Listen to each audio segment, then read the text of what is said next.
Los críticos literarios René Guélec y Austin Warren describieron la teoría literaria como aquella rama de los estudios literarios que se ocupa de las leyes generales, a diferencia de la crítica de obras específicas y la historia literaria. Sin embargo, mencionan cómo en la literatura abundan aspectos que impiden categorizarla denotativamente, debido a su ambigüedad, arbitrariedad, irracionalidad y asociaciones varias.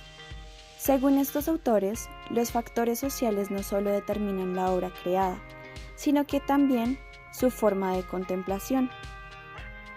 Por lo tanto, no es posible abstraernos de una dimensión valorativa a la hora de comprender y analizar una obra artística. Primero, definición y diferencia entre literatura y estudios literarios. Según estos autores, debe establecerse una diferencia entre literatura y estudios literarios, debido a que la literatura es creadora y constituye un arte. Los estudios literarios, aunque no son precisamente una ciencia, es una especie de saber o erudición. Segundo, dicotomía entre el estudio y el valor de la obra. El estudioso ha de traducir a términos intelectuales su experiencia de la literatura, incorporarla a un esquema coherente y racional.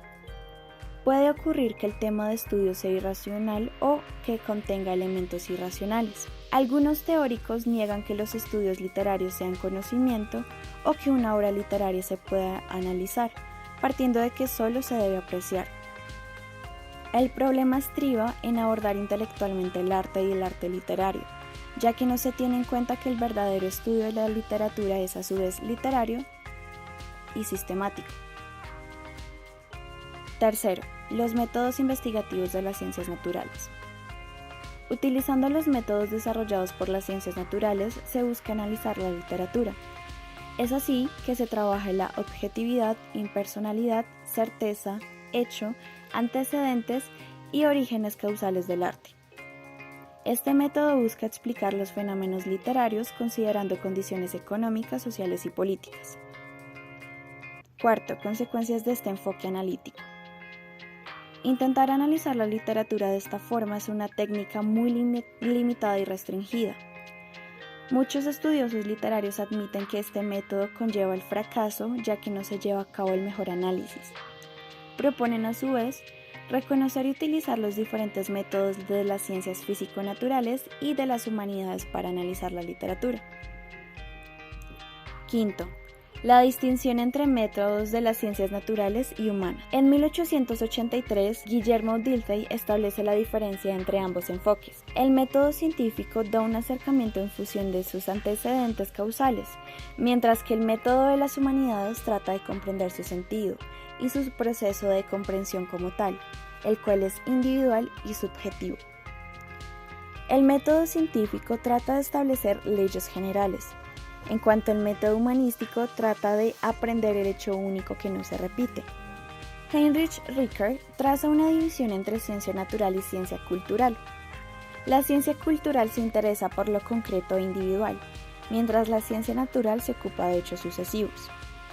El estudio cabal y completo de la literatura supondría zanjar problemas entre estos métodos. La individualidad y generalidad de la obra literaria. Al estudiar una época, un movimiento o una literatura nacional determinada, el estudioso de la literatura se interesará por ella como individualidad dotada de cualidades y rasgos característicos que la distinguen de otras individualidades similares. Se podría decir que hay dos soluciones extremas para esto. Por un lado, el prestigio de las ciencias físicas se identifica el método científico con el método histórico, conduciendo así a un acopio de hechos o al establecimiento de leyes.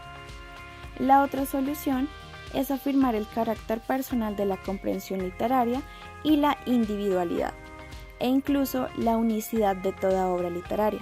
Al hablar de la naturaleza individual o incluso única de toda obra de arte, se deja de lado que ninguna obra de arte puede ser totalmente única, porque entonces sería completamente incomprensible. Todas las palabras de toda obra de arte literaria son generalidades y no particularidades. Una obra es tanto individual por su particularidad, es decir, por lo que la diferencia de otras, pero es general por las características que comparte con otras obras de arte y con la sociedad en sí.